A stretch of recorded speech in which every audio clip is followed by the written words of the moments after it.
This history was ignored because it didn't fit the story the world wanted to tell. For centuries, we were taught that Europe brought knowledge to the world, that Africa was empty, waiting, silent. But history says the opposite.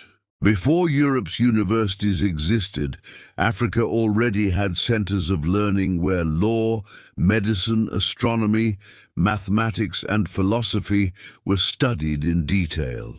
In places like Timbuktu, scholars wrote thousands of books by hand, not myths, real manuscripts.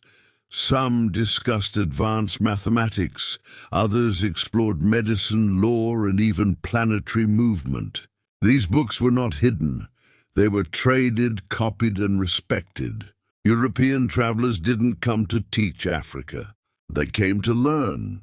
Students from Europe studied in North Africa.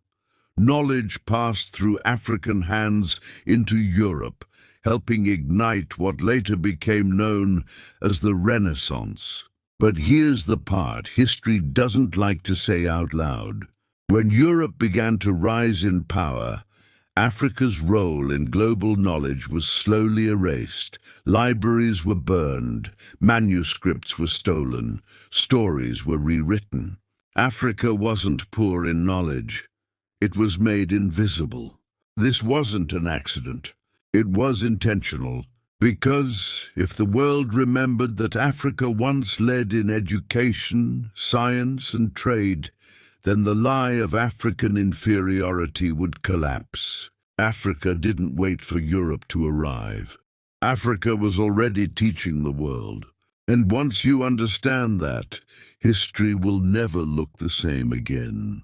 If this surprised you, like the video, follow for the stories history tried to bury. And comment below, should we expose the libraries they don't want you to know about?